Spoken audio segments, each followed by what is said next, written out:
अस्सलाम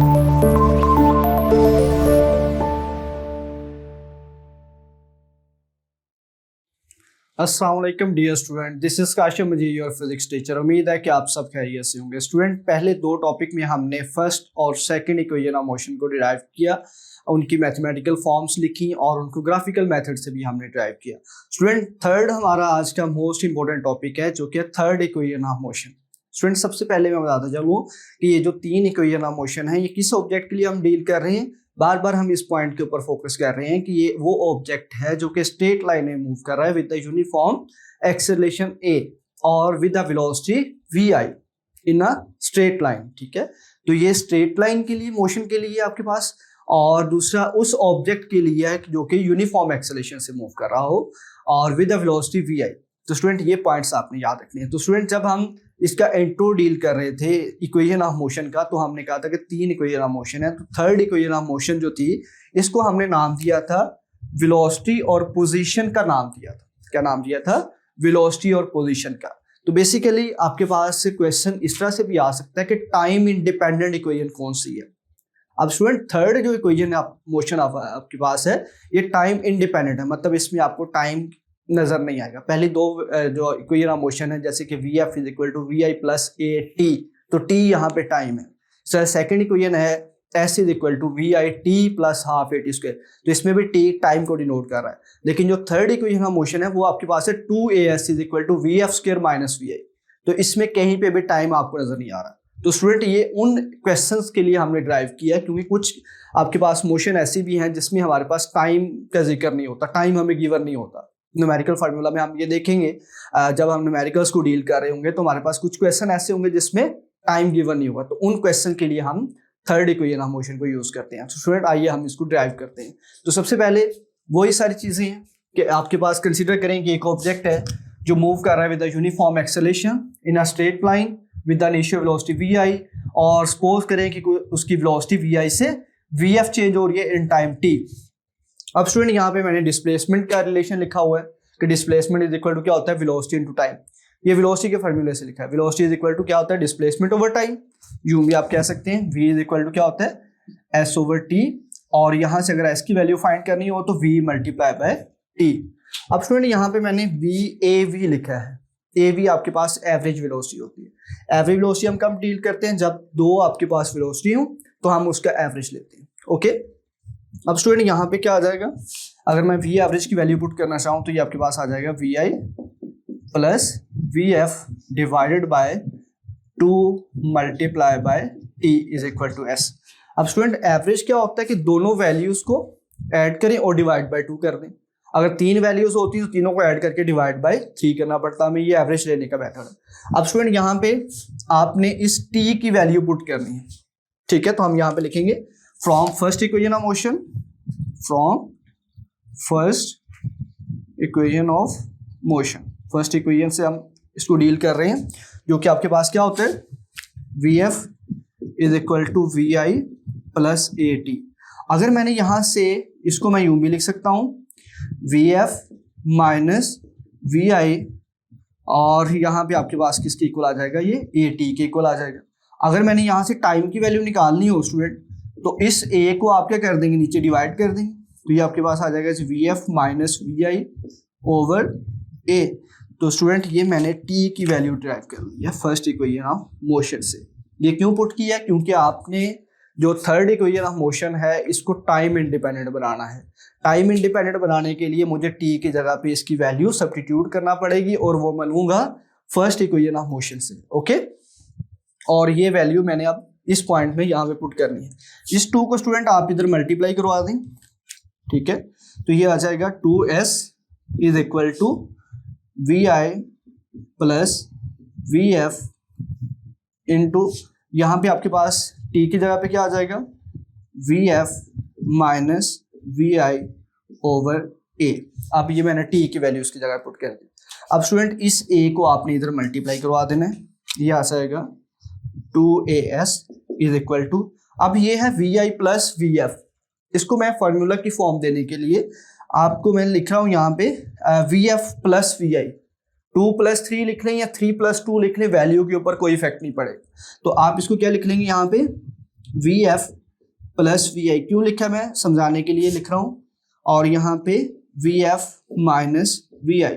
अब स्टूडेंट यहाँ पे आपने मैथमेटिक्स में एक फार्मूला डील किया होगा, ठीक है, जो कि आपके पास क्या होता है, A plus B into A minus B, तो इसको आपने लिखा था A square minus B square. Okay, कि जब दो सेम वैल्यूज हो, ठीक है, उनमें साइन डिफरेंट हो, तो आप उसको क्या लिख सकते हैं, ये मैथमेटिकल फॉर्म आपने लिखी थी A square minus B square, तो इसका मतलब ये मेरे पास वही फॉर्म है V F plus V F minus V I, तो सेम विद ऑपोजिट साइन है, तो जब मल्टीप्लाई होंगे तो ये आपके पास क्या वैल्यू आएगी, इनको आप मल्टीप्लाई कर देंगे तो वी एफ का square minus V I square is equal to 2as। तो स्टूडेंट ये आपके पास जो इक्वेशन है, इसी को हम थर्ड इक्वेशन ऑफ मोशन का नाम देते हैं, और इसमें आप देख सकते हैं कहीं पे भी टाइम प्रेजेंट नहीं है। तो ये कब यूज करनी है हमने न्यूमेरिकल में, जब आपके पास क्या हो, टाइम गिवन ना हो, तब ये इक्वेशन एप्लीकेबल होगी। अब स्टूडेंट अब हमने इसको ग्राफ की मदद से भी एक्सप्लेन करना है, ग्राफ को भी यूज करके इसको ड्राइव करना है। ये थोड़ा सा आपके पास ट्रिकी क्वेश्चन है, इसको समझना है आपने, थोड़ा इंपॉर्टेंट भी है। सबसे पहले आप जो ग्राफ यूज करेंगे वो कौन सा होगा, वेलोसिटी टाइम ग्राफ, और ग्राफ में आपने वही पॉइंट है यहाँ पे भी कि एक ऑब्जेक्ट है जो कि इनिशियल वेलोसिटी वी आई से मूव कर रहा है, तो इस ग्राफ को हमने यहाँ से स्टार्ट नहीं किया क्योंकि ये इनिशियल वेलोसिटी वी आई से मूव कर रहा था, ग्राफ यहाँ से स्टार्ट होगा, और यूनिफॉर्म एक्सेलरेशन के लिए आपको पता है ये स्ट्रेट लाइन होती है जो कि इंक्लाइंड प्लेन को रिप्रेजेंट कर रही होती है, और ये एक ए बी उस लाइन उस ऑब्जेक्ट की यूनिफॉर्म एक्सेलरेशन को रिप्रेजेंट कर रही है, जो कि हमने फर्स्ट इक्वेशन में ड्राइव भी किया था। अब स्टूडेंट ये जो वैल्यू है ओ से ए, ये किसके इक्वल होगी, सी से डी, और इसको मैं किसके इक्वल लिखा हुआ है, वी आई के इक्वल, क्योंकि ये वर्टिकल डिस्टेंस है आपके पास, किसके इक्वल है, वी आई के इक्वल। तो ये जो side O A is equal to C D है, ये किसके इक्वल होगी, वी आई के। अब ए से सी जितना साइड का है लेंथ है, उतनी ही आपके पास साइड ओ डी है, इसको मैंने क्या लिख लिया, टी के इक्वल लिख लिया। ये सारे पॉइंट्स मैंने ग्राफ से पहले लिख लिए। अब बी डी जो है, बी से डी तक, ये किसके इक्वल है, वी एफ के इक्वल है। ओके, इसी तरह से अब ये जो थर्ड पॉइंट मैंने लिखा है यहाँ पे इसको भी आप देख लें, B C is equal to, ये जो बी से सी है ये किसके इक्वल होगा, इस टोटल, क्योंकि मुझे नहीं पता बी सी मेरे पास ग्राफ में मेंशन नहीं है कि ये लेंथ कितनी है, तो आप क्या करेंगे, बी डी में से सी डी को सब्ट्रैक्ट कर दें, ये जो टोटल बी डी लेंथ है जो कि वी एफ के इक्वल है, इसमें से सी डी को माइनस कर दें, तो B D minus C D करने से हमारे पास इसकी वैल्यू आ जाएगी। तो स्टूडेंट ये आपने नोट कर लेना कि B C is equal to क्या होगा, B D minus C D. अब स्टूडेंट इसमें थर्ड इक्वेशन में, जैसे फर्स्ट इक्वेशन में हमने क्या किया था, slope of line A B find out की थी, सेकंड में हमने distance travel by an object find किया था, इसमें भी हमने distance travel by an object ही फाइंड करना है, लेकिन वो टाइम इंडिपेंडेंट हो, ठीक है। तो इसलिए आपने क्या करना है कि ये जो शेडेड रीजन यहाँ पे मैंने बनाया है, ये आपको पता है कि एरिया अंडर जो वेलोसिटी टाइम ग्राफ होगा, ये हमें क्या देगा, distance travel by an object देगा, क्योंकि हम सिर्फ मैग्नीट्यूड की बात कर रहे हैं, हम वेलोसिटीज की डायरेक्शन की बात नहीं कर रहे, हम सिर्फ स्केलर क्वांटिटीज को यहाँ पे डील कर रहे हैं। वेलोसिटी भी यहाँ पे एक स्केलर ही हमने ट्रीट की हुई है क्योंकि स्ट्रेट लाइन मोशन है ये। ओके, अब स्टूडेंट यहाँ पे देखिएगा, ये जो एरिया है आपके पास, रीजन है ओ ए बी डी, तो एक ही आपके पास कंप्लीट रीजन ये बन रहा है। ओके, ये शेप सारी की सारी आपके पास बन रही है। इसका अगर मैं एरिया निकाल लूँ इस रीजन का, तो मेरे पास क्या आ जाएगा, distance travel by an object. तो distance travel by an object क्या होगा, area of figure O A B और डी। ओके, अब स्टूडेंट ये जो आपके पास ये जो शेप बन रही है ओ ए बी डी, ये बेसिकली ट्रेपेजियम है, ठीक है। ट्रेपेजियम क्या होती है, जिसकी दो साइडें क्या हों, चार साइडें होती हैं लेकिन दो साइडें पैरेलल होती हैं, दो साइडें क्या होंगी, पैरेलल। अब स्टूडेंट इसमें देखें, ये जो इसकी दो साइडें हैं, ये दो पैरेलल हैं, कौन कौन सी साइड, ओ ए और बी डी, ये दो पैरेलल साइड्स हैं। ओके, तो ट्रेपेजियम के लिए क्या होता है कि दो पैरेलल साइड्स हों, लेकिन ये दो पैरेलल साइड्स नहीं है, ये वाली, ये आप देखें ये बिल्कुल पैरेलल नहीं है, इनको आप एक्सटेंड करें तो इस पॉइंट पे आके मिल जाएंगी, तो पैरेलल लाइन कभी भी इंटरसेक्ट नहीं करती। अब स्टूडेंट मैंने यहाँ पे इसका फार्मूला लिखा है, जैसे आपके पास रेक्टेंगल है तो उसको आपने एरिया का फार्मूला लिखा था कि लेंथ मल्टीप्लाई बाय विड्थ है। इसी तरह से ट्राइंगल के लिए आपने क्या किया, 1/2 लेंथ मल्टीप्लाई बाय विड्थ या बेस इनटू हाइट, जो भी आपने ऐड किया। इस तरह से इसका फार्मूला भी आपने याद रखना। अब स्टूडेंट इसका फार्मूला क्या होता है, 1/2 sum of parallel sides, sum of parallel sides. ये एक साइड क्या है, ओ से ए, और एक साइड क्या है, बी से डी, ये दो पैरेलल साइड्स हैं इसकी, मल्टीप्लाई बाय हाइट। हाइट क्या होगी, ये जो दो पैरेलल साइड्स थी इनके बिटवीन ये परपेंडिकुलर डिस्टेंस होगा, ये वाला, ये कर लें ये कर लें, जो भी आपके पास है परपेंडिकुलर डिस्टेंस इन दो पैरेलल साइड्स की, उसके साथ आपने मल्टीप्लाई करना है, वो हाइट होगी। ओके, तो बेसिकली इसका फॉर्मूला क्या बन गया, 1/2 sum of parallel sides multiply by perpendicular distance between these two parallel sides, इन दो पैरेलल साइड के बिटवीन जो परपेंडिकुलर डिस्टेंस होगा ये वाला, ये परपेंडिकुलर डिस्टेंस बन रहा है ओ से डी, इसके साथ मैंने मल्टीप्लाई करना है। अब मैं वैल्यू पुट कर रहा हूँ, 1/2 ऐसे आ गया, सम ऑफ पैरेलल साइड्स कौन सी है, ओ से ए, प्लस सम करना है तो प्लस आ जाएगा, दूसरी साइड क्या है बी डी। ओके, अब स्टूडेंट यहाँ पे मल्टीप्लाई बाय परपेंडिकुलर डिस्टेंस क्या है ओ डी, तो ये सारी चीजें मैं ग्राफ से लिख रहा हूँ। ओके, अब स्टूडेंट यहाँ पे आपने इसकी वैल्यू पुट करनी है, 1/2 ओ ए की वैल्यू क्या है वी आई,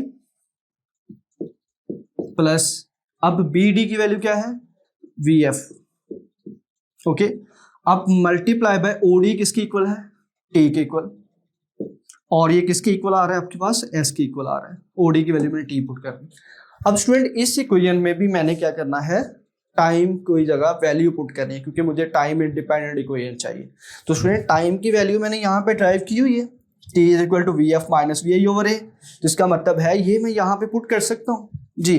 तो इस 2 को तो मैं पहले इधर मल्टीप्लाई कर लेता हूँ अपनी आसानी के लिए, 2s इज इक्वल टू, इसको अगेन आप वैसे लिख लें वी एफ प्लस वी आई, ठीक है, इसको मैंने क्या लिख लिया वी एफ प्लस वी आई लिख लिया, क्योंकि 2 + 3 अभी हमने एग्जाम्पल यूज किया, 2 + 3 इज इक्वल टू 3 + 2, वही बात होती।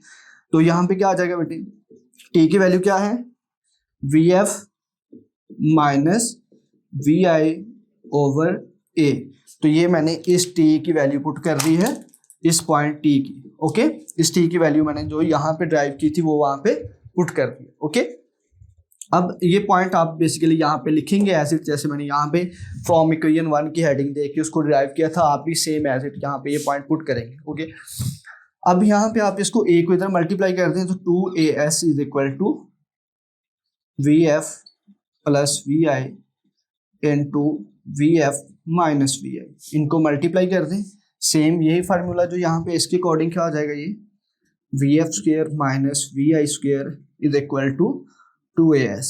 ओके, तो स्टूडेंट ये हमने थर्ड इक्वेशन को अगेन ड्राइव कर लिया है बाय ग्राफिकल मेथड। तो होपफुली आपने तीनों इक्वेशंस को उनकी मैथमेटिकल फॉर्म ड्राइव करना सीखा, आपने ग्राफिकल मेथड से उनको ड्राइव करना सीखा, और इसकी अजम्पशंस देखी, अजम्पशन या लिमिटेशंस आप इसको कह सकते हैं कि ये सिर्फ स्ट्रेट लाइन मोशन के लिए है। ओके, और उस ऑब्जेक्ट के लिए जो कि यूनिफॉर्म एक्सेलरेशन से मूव कर रहा हो और एयर रेजिस्टेंस को हम निगलेक्ट कर रहे हैं। तो स्टूडेंट ये तीनों इक्वेशंस आपने याद भी करनी है, न्यूमेरिकल में आपको हेल्प करेंगी। ओके, तो इंशाल्लाह मिलते हैं नेक्स्ट लेक्चर में, अपना बहुत ख्याल रखें, अल्लाह हाफिज़।